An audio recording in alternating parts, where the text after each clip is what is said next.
Bharatiya Janata party, Modi सरकार और RSS यानी संघ का कार्यक्रम है। अभी मंदिर निर्माण पूरा नहीं हुआ है। ऐसे में सिर्फ चुनावी आयोजन किया जा रहा है, ये चुनावी फायदे के लिए किया जा रहा है, इसलिए हम उससे दूर रह रहे हैं। नमस्कार साथियों, मैं आपका दोस्त अशफाक अहमद और आप देख रहे हैं देशभक्त चैनल।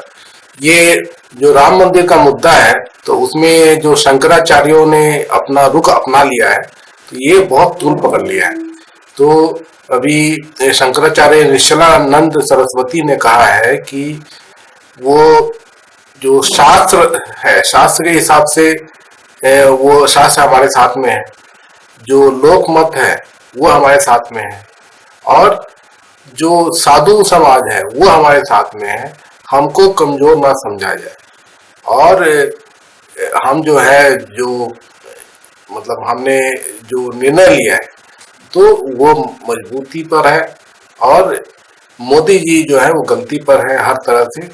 तो ये एकदम सीधा सीधा मतलब लड़ाई है कि मोदी जी जो है चाह रहे हैं कि वोटों की खेती हो जाए, रामलला का प्रतिष्ठान हो जाए, और पूरे देश में एकदम राम मंदिर, राम के नाम पर वोटों की जबरदस्त तरीके से एक बरसात हो जाए।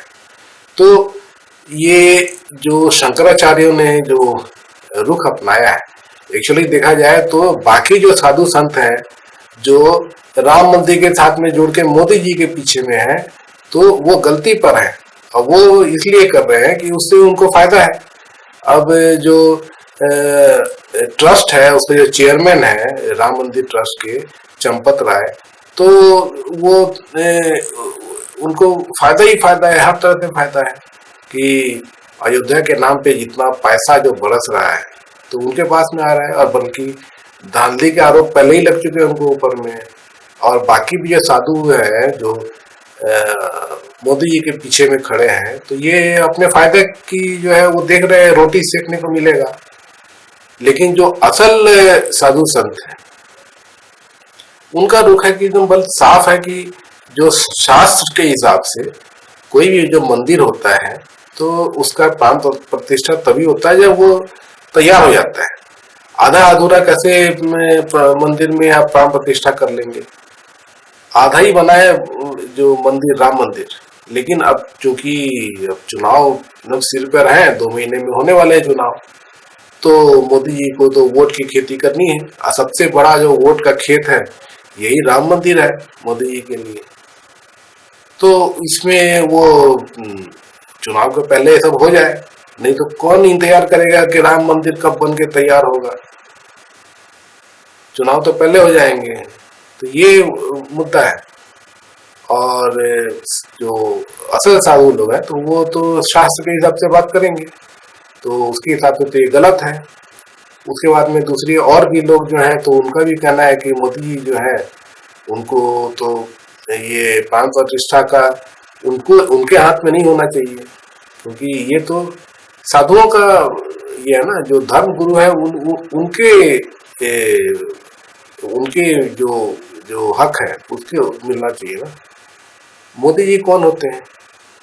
अब उसके ऊपर जो बड़ा सवाल ये है कि जो हमारा देश सेकुलर देश, यहाँ पे कितने तरह के धर्म के लोग रहते हैं, कितने तरह के जाति के लोग रहते हैं। तो उसमें एक धर्म के नाम पर आप जो राजनीति के जो लोग, जो सरकार और ये जो पॉलिटिकल पार्टी, वो एक जाति को लेके, एक धर्म को लेके वो इस तरह से पूरा उन्माद फैला दे, पूरे देश में मार काट मचा दे, पता नहीं क्या क्या कर दे, तो ये कैसे जायज ठहराया जा सकता है? गलत है ना। अब ये देखिए कि इस मुद्दे में, जो धर्म का मुद्दा है, तो सिर्फ भाजपा ही ऐसी पार्टी है जो रोटियां सेकने में यकीन करती है कि लोगों को लड़ा दो, गिरा दो और वोट बटोर लो। तो दंगे करवाना, ये सब आरएसएस का बहुत पुराना ये सब ये पेशा है। तो दंगे करा के और फिर इस तरह का उन्माद फैला के और फिर हर तरह से इस तरह का इवेंट मैनेजमेंट करके और वोट बटोरो। अब देखिए असल मुद्दा क्या है कि 10 साल में देश बहुत पिछड़ चुका है हर मामले में, क्योंकि मोदी जी जो है वो तो उनको तो देश चलाना है नहीं, उनको तो बस पीएम बन जाना है और उसके बाद में पूरे देश में भाजपा का शासन हो जाए, गद्दी बहुत ताकतवर हो जाए, बस यही करना है। तो इसलिए इसके लिए चुनाव जीतना है, तो चुनाव जीतने के लिए हर समय चुनाव रैली, तो चुनाव की बात, और चुनाव कैसे जीता जाए, तो उनके पास में राम मंदिर है, 370 है, हिंदू मुसलमान है, मंदिर मस्जिद है, यही सब चीजें हैं, विकास नहीं है। अब देश का विकास होना चाहिए ना, सरकार और ये जो मतलब पॉलिटिकल जो पार्टियां हैं, तो उनका तो एक ही उद्देश्य होना चाहिए कि वो किस तरीके से देश का विकास में सहयोग कर पाए, और इसीलिए जनता उनको वोट दे। तो विकास मतलब कि जो शिक्षा, स्वास्थ्य, सड़क, बिजली, पानी, ये सबसे पहले चीज है कि सबको मुहैया हो, हर आदमी को मुहैया हो, ये सरकार की जिम्मेदारी है। उसके बाद में फिर जो देश आगे बढ़ेगा तो उन्नति करेगा, तो हर क्षेत्र में, चाहे टेक्नोलॉजी हो, चाहे साइंस हो, चाहे मेडिकल फील्ड हो, चाहे दूसरे फील्ड हो, तो देश तरक्की करेगा, तो जनता लोग जो है वो तरक्की करेंगे। यही सब जो होता है, तो पॉलिटिकल पार्टी का उद्देश्य होना चाहिए, और सरकार का तो यही उद्देश्य होना चाहिए। जो भी सरकार बनती है तो उसका सिर्फ और सिर्फ यही उद्देश्य होना चाहिए। वो मंदिर बना रहे हैं, वहां पे कुछ ये दूसरे काम कर रहे हैं, तो वो सब पॉलिटिकल पार्टी को कैसे सूट करे, तो ये सब सवाल है। अब मोदी जी जो है तो जब आए तो बड़े बड़े बात करके आए थे कि 2 करोड़ नौकरियां दूंगा, 15 लाख आदमी के अकाउंट में आ जाएंगे, काला धन लेके आऊंगा 30 दिन के अंदर, और भारी विकास हो जाएगा, यही सब बात बोल के गए थे ना। ये थोड़ी बोल के आए थे कि मैं राम मंदिर बना दूंगा तो पूरा सब लोग राम राम करने लगेंगे, और स्कूल कॉलेज बंद करा दूंगा, अस्पताल नहीं बनाऊंगा, सबका बजट काट दूंगा, ये सब बोले थे क्या? नहीं बोले थे ना, लेकिन कर रहे हैं ना। शिक्षा का बजट आप देख ही रहे हैं, कट रहा है, तो स्कूल बंद हो रहे हैं अलग अलग बहाने बना के। स्वास्थ्य का देखिए तो उसका भी बजट कम होता है, तो अस्पतालों की हालत जर्जर होती जा रही है। सरकारी अस्पताल में बहुत मुश्किल हो गया इलाज कराना। उसके बाद में जो दूसरे जो जनता को जो ये आगे बढ़ने के लिए जो अलग अलग रास्ते बनाना, तो ये मतलब फ्यूचर प्लानिंग। तो फ्यूचर प्लानिंग जैसे कि कांग्रेस करती थी, तो कांग्रेस का एक प्लानिंग कमीशन हुआ करता था, तो वो आगे का सब ये करती थी कि भाई अभी हम इस स्टेज पर हैं, जैसे कि मोबाइल जो टेक्नोलॉजी है, तो इसमें हम इस स्टेज पे हैं, तो हमको आगे और क्या कैसे डेवलपमेंट करें कि डाटा और सस्ता हो जाए, लोगों को और ज़्यादा नेटवर्क मिलने लगे।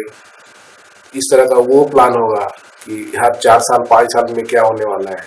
उसी तरीके से जैसे कि हमारा आईटी सेक्टर बहुत बड़ा है और दुनिया में जाना जाता है, तो आईटी सेक्टर में कौन से अलग अलग फील्ड हैं, तो जिसमें हम सपोर्ट करें, तो वो और हमारा देश और उन्नति करेगा। तो उसके लिए पूरा इंफ्रास्ट्रक्चर कैसे तैयार करना है, कैसे ये करना है, तो ये सब काम होते थे।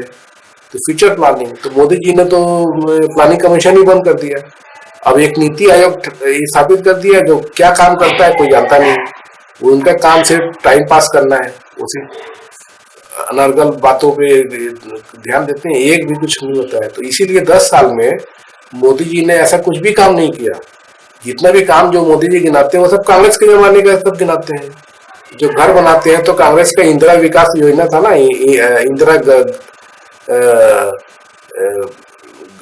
आवास योजना, उसी तरीके से और भी जो थे सब कांग्रेस के जमाने के थे। मोदी जी तो ने कुछ किया नहीं, अब बल्कि उल्टा सब बंद कर रहे हैं। जैसे कि मनरेगा में और ज्यादा होना चाहिए था उसका बजट, तो और ज्यादा लोगों को काम मिलता, रोजगार मिलता गाँव में, तो मोदी जी ने तो कम कर दिया है, तो रोजगार कम हो गए गाँव में। और भी चीजें मोदी जी कर रहे हैं जो विनाश की तरफ जा रहे हैं। अब ये राम मंदिर के नाम पे इतना जबरदस्त तमाशा हो रहा है, पैसा जो है पूरे देश का जो वहीं पे सब जमा हो जा रहा है। अब पैसा जमा कैसे हो रहा है तो किसको मिल रहा है? तो ये अयोध्या के निर्माण के लिए वो ऐसे बताएंगे नहीं, लेकिन अंदर तो वही होगा कि अडानी करवा रहा होगा ना, अडानी की जेब में जा रहा होगा कि अडानी सड़क बनवा रहा है, अडानी एयरपोर्ट बना रहा है, अडानी जो है वो वहाँ पे रेलवे स्टेशन बना रहा है, अडानी और भी इंफ्रास्ट्रक्चर बनवा रहा है, मंदिर भी क्या मालूम वही बनवा रहा हो। तो सब पूरा पैसा उसके जेब में जा रहा है और ऊपर से क्या क्या घोटाले हो रहे होंगे, कभी खुलासा होगा इसके बारे में भी। और दूसरा चीज एक और भी बहुत बड़ा मुद्दा है कि खुद जो अयोध्या के जो लोग, जो मूल निवासी, उनकी क्या हालत है।